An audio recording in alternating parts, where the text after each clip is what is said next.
자, 그 다음에 또 하나는 문화 레저 비용. 이거는 월 소득의 10% 이내입니다.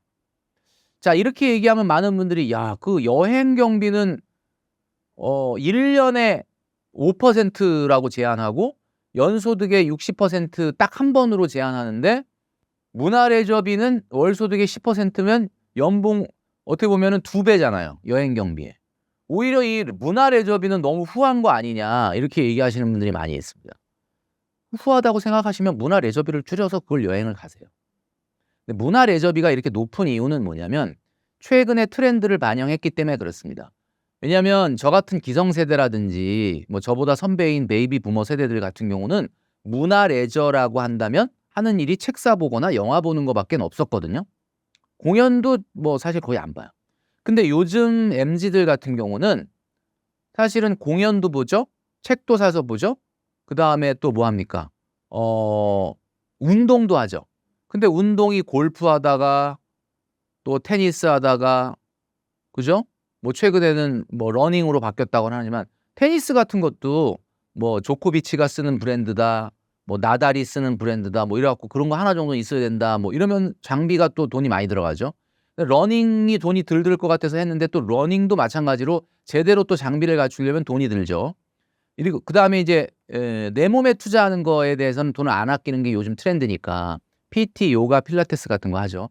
이러면은 비용이 기하급수적으로 늘어난다. 저는 그렇게 하라는 게 아니라 워낙 트렌드가 이런 것들을 너무나 당연시하는 분위기가 됐기 때문에 반영을 해서 문화레저비 10%라고 얘기한 거고 10% 너무 안 된다.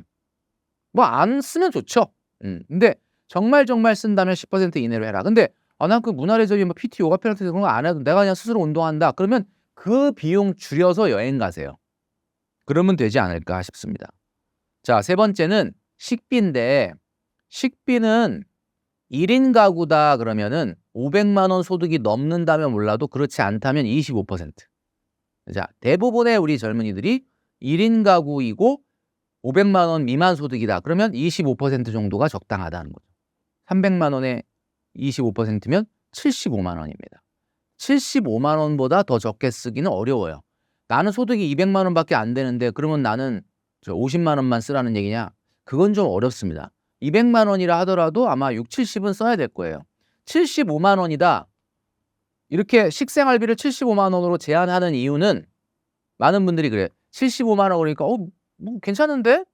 그리고 75만 원을 오로지 그 점심 사 먹고 집에서 뭐 얘를 배달시켜 먹고 이걸 생각하는데 여기에는 외식비, 배달, 주식비가 다 들어간 걸 얘기하는 거예요. 그러니까 75만 원으로 한 달에 식생활을 어떻게 해결을 해야 되는 거죠. 우리가 한 달에 몇 끼 먹죠? 한 달이 30일이라고 하면은 하루 3끼 하면은 90끼에다가 뭐 간식도 먹고 그래야 되니까 뭐 100끼에서 110끼 정도를 먹는다고 봤을 때 75만 원이면 한 끼당 7,500원입니다.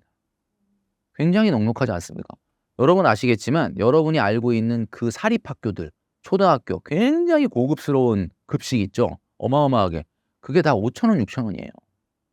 이렇게 따지면 사실 그거는 충분한 그러니까 여러분들이 어떻게 쓰느냐에 따라서 충분한 왜냐하면 먹는 거는 건강과 직결되기 때문에 너무 사실은 아낄 걸 아껴야지.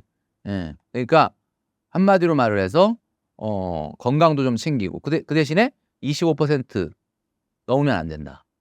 그럼 어떤 분이 그래요. 나는 1인 가구인데 월소득이 700이다. 그럼 나도 25% 쓰면 되느냐? 안 되죠. 500만 원 넘어가면 식생활비는 20%로 줄어야 됩니다.